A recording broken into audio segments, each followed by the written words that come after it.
தந்தி தொலைக்காட்சி நேயர்களுக்கு வணக்கம். நல்லதை சொல்வோம், நல்லதை செய்வோம், நல்லதே நடக்கும். ஒரு வாழ்க்கையில் நல்லது நடக்க வேண்டும் என்று சொன்னால் நல்லதை சொல்ல வேண்டும், நல்லதை செய்ய வேண்டும். அந்த அடிப்படையில் இன்றைக்கு 8/6/2016 புதன்கிழமை புனர்பூசம் நட்சத்திரம் காலை 11:42 வரை, பிறகு பூசம் நட்சத்திரம். இன்றைக்கு சதுர்த்தி விரதம். ஆனைமிக பெருமானை வழிபட்டு ஆனந்தம் காண வேண்டிய நாள். இன்றைக்கு நான் உங்களுக்கு சொல்ல இருக்கிற நல்ல கருத்து கையெழுத்தும் தலையெழுத்தும். உங்களுடைய கையெழுத்தினுடைய வடிவத்தை பொறுத்தே வாழ்க்கையில் சில மாற்றங்கள் ஏற்படும். சிலர் கையெழுத்து போடுகின்ற பொழுது மேல் நோக்கி போடுவார்கள், சிலர் கீழ் நோக்கி போடுவார்கள். மேல் நோக்கி கையெழுத்து போட்டால்தான் வாழ்க்கையில் உயர்வு வந்து கொண்டே இருக்கும். கையெழுத்திலே கீழே கோடு புள்ளிகள் வைக்கக்கூடாது என்று அடிக்கடி நான் சொல்வது வழக்கம். கோடு புள்ளிகள் எல்லாம் வைத்தால் தொழில் அந்த இடத்திலேயே நின்று போய் விடுமாம். எனவேதான் தொடர்ந்து போட வேண்டும். பன்னீர் செல்வம் என்று ஒருவர் எழுதுகிறார் என்றால் பன்னீர் தனி செல்வம் தனியாக பிரித்து விட்டால் செல்வம் பிரிந்து போய்விடும். சில எழுத்துக்களை கூட்டாக எழுத வேண்டும், சில எழுத்துக்களை பிரித்து எழுத வேண்டும். ஆகையினாலே அவற்றை நீங்கள் உணர்ந்து பார்த்துக் கொள்ள வேண்டும். எழுத்திலே ங என்ற ஒரு எழுத்து, அந்த ங என்ற எழுத்தை பற்றி அவ்வை சொல்லுகிற பொழுது ஞப்போல் வளை என்று சொல்லியிருக்கிறாள். ங என்ற எழுத்து போல வளைய வேண்டுமாம். ங என்ற எழுத்தை எழுதி பாருங்கள். நின்று, நிமிர்ந்து, நிலம் பார்த்து, குனிந்து, எழுந்து வணக்கம் செய் என்று ஒரு பொருள். மற்றொன்று, ங என்ற எழுத்தானது இங்கனம் என்று வருகின்ற பொழுது அது மட்டுக்கும் தான் அந்த எழுத்து உபயோகப்படுகிறது. நம்முடைய வாழ்க்கையிலே ங, ங, ஞ, ஞ என்று முழு வரிசையும் நமக்கு உபயோகப்படுவதில்லை. இங்கனம் என்று எழுதுவோம். இப்படிக்கு என்று எழுதுகின்றது போல இங்கனம் என்று எழுதினால் இங்கன்னா ஞானா மட்டும் வரும். இருந்தாலும் தமிழ் எழுத்துக்களை சேர்த்துக் கொள்கின்ற பொழுது ஞப்போல் வளை, தன்னுடைய இனத்தையெல்லாம் வளைத்துக் கொண்டு வருவாம். அதுபோல உறவினராக இருந்தாலும் பகையாக இருந்தாலும் பகை பாராட்டாமல் நாம் அனைவரையும் வளைத்துக் கொண்டு நம்முடைய இல்லங்களிலே வாழ்க்கை நடத்த வேண்டும் என்று ஞப்போல் வளை என்று சொல்லி வைத்தார். இந்த எழுத்துக்களிலே சில எழுத்துக்கள் நாக எழுத்துக்கள், சில எழுத்துக்கள் காக எழுத்துக்கள், சில எழுத்துக்கள் பாம்பு போன்ற வடிவத்தில் உள்ள எழுத்துக்களாகவெல்லாம் இருக்கின்றன. இந்த வடிவங்களின் வாயிலாக கூட நம்முடைய வாழ்க்கையில் நல்ல மாற்றங்கள் வரும். சிலர் ஒரு எழுத்து நேராக எழுதுவார்கள், சிலர் சாய்த்து எழுதுவார்கள். அவர்களுக்கென்று ஒரு பாடல் உண்டு.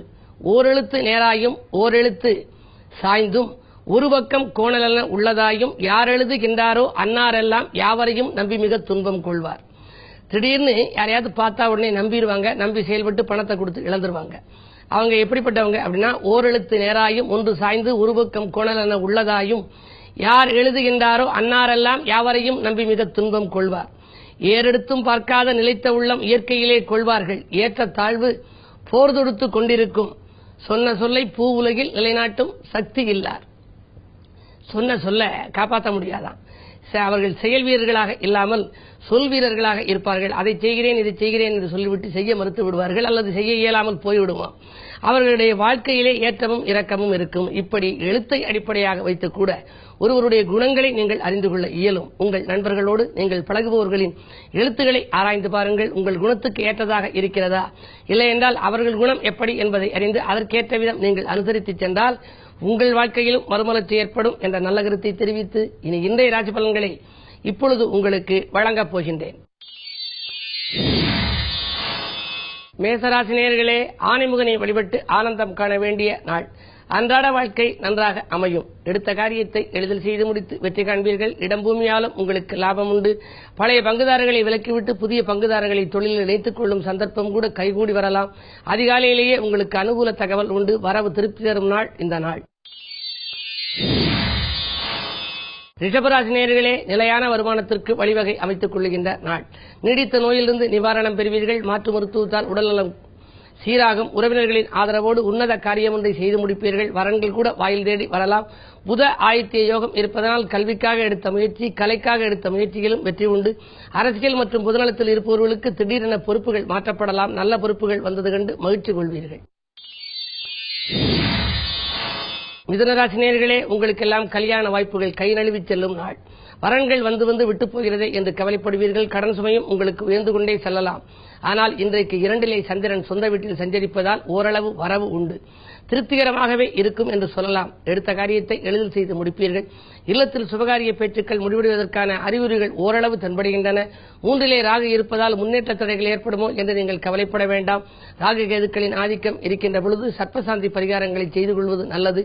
அது மட்டுமல்ல, உங்களுக்கு ஜாதக ரீதியாக திசாபுத்தி அடிப்படையிலே நடக்கும் திசாபுத்திக்கேற்ற தெய்வ வழிபாடுகளை நீங்கள் மேற்கொண்டால் நினைத்த காரியங்கள் நினைத்தபடியே நிறைவேறும் அமைப்பு உண்டு. கடகராசி நேயர்களே, உங்களுக்கெல்லாம் பயணங்களால் பலன் கிடைக்கும் நாள். பக்குவமாக பேசி காரியங்களை சாதித்துக் கொள்வீர்கள். உறவினர்களின் ஆதரவு உண்டு. உதிரி வருமானங்களும் உண்டு. 8ல் கேது இருப்பதால் ஏற்ற இறக்க நிலை இருந்தாலும் கூட இன்றைக்கு செவ்வாய் சனியின் சேர்க்கை 5ல் இருக்கின்ற பொழுது பிள்ளைகளாலும் உங்களுக்கு உதிரி வருமானம் கிடைக்கும். மற்ற வழிகளிலும் உங்களுக்கு வருமானங்கள் வந்து சேரும். வாகன யோகம் உண்டு. சிம்மராசி நேயர்களே, உங்களுக்கெல்லாம் தன்னம்பிக்கையோடு தெய்வ நம்பிக்கையும் சேரும் நாள். தக்க விதத்தில் தனவரவு வந்து சேரும். 5ஆம் இடத்திற்கு அதிபதியான குரு பகவான் ராசியிலேயே வீற்றிருக்கிறார். எனவே பிள்ளைகளால் உங்களுக்கு உதிரி வருமானங்கள் உண்டு. பிள்ளைகளின் எதிர்கால நலன்கிறது நீங்கள் தீட்டிய திட்டங்கள் வெற்றி பெறும். அந்நிய தேசத்திலிருந்து அனுகூலமான தகவல்கள் வரலாம். சொத்து சேர்க்கைக்கும் அத்திவாரமிடும் நாளாக இந்த நாள் அமையப் போகின்றது. கன்னிராசி நேயர்களே, உங்களுக்கெல்லாம் ஒப்பந்தங்கள் வந்து சேரும் நாள். புது முயற்சிகளில் வெற்றி கிடைக்கும். பஞ்சாயத்துக்கள் நல்ல முடிவுக்கு வரும். பாகப்பிரிவினர்கள் சுமூகமாக முடியும். வெளியிட்டிருந்த சொந்தங்கள் விரும்பி வந்து சேரும். இந்த நாளில் மேலும் இனிய நாளாக அமைத்துக் கொள்ள உங்கள் ராசிநாதன் புதன் என்பதால் இன்றைக்கு கிழமையும் புதன் என்பதை அறிந்து கொள்ளுங்கள். மாருதி வழிபாடு மகிழ்ச்சியை வழங்கும்.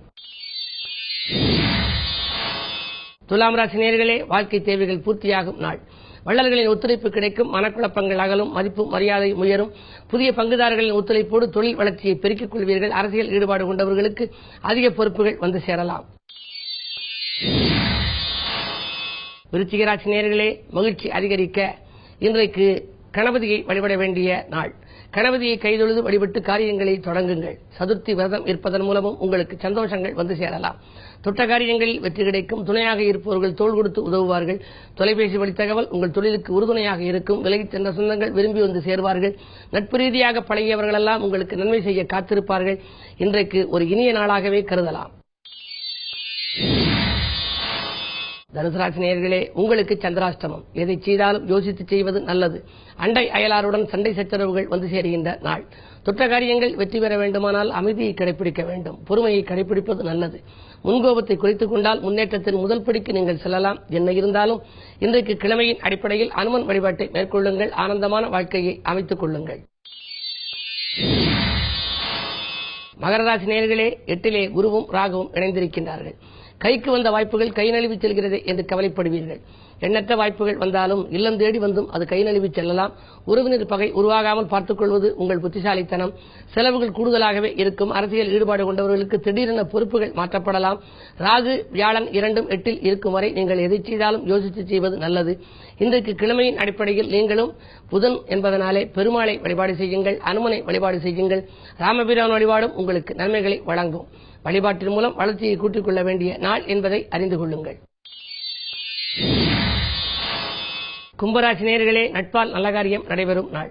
நாட்டுப்பற்று மிக்கவர்கள் உங்கள் கூட்டு முயற்சிக்கு ஒத்துழைப்பு செய்வார்கள். அதிகாலையிலேயே வரவு வந்து சேரும். உங்களுக்கு கடிதம் கூட கணித தகவலை கொண்டு வந்து சேர்க்கிற நாளாக இந்த நாள் அமையப் போகின்றது. என்ன இருந்தாலும் 7லே ராகு இருப்பதால் வாழ்க்கை துணை வழியே சில பிரச்சனைகள் வரலாம். விட்டுக் கொடுத்து செல்வது நல்லது. விட்டுக் கொடுத்து செல்பவர்கள் கெட்டுப் போவதில்லை. கெட்டுப்போவர்கள் விட்டுக் கொடுத்து செல்வதில்லை என்ற பழமொழியை நினைவில் கொள்ளுங்கள். இந்த நாளை மேலும் இனிய நாளாக நீங்கள் அமைத்துக் கொள்ள அமைதியை கடைபிடித்து ஆனந்தத்தை எல்லாம் வரவழைத்துக் கொள்ளவும் இன்றைக்கு கிழமையின் அடிப்படையில் நீங்களும் பெருமாளை வழிபாடு செய்யுங்கள். பெருமாள் வழிபாடு பெருமைகளை உங்களுக்கு சேர்க்கும். மீனராசி நேயர்களே, துயரம் தீர துணிந்து முடிவெடுக்கின்ற நாள். இன்றைக்கு நீங்கள் எடுக்கின்ற முடிவால் எதிரிகள் ஆச்சரியப்படுவார்கள். தொட்ட காரியங்களில் உங்களுக்கு வெற்றி கிடைக்கப் போகின்றது.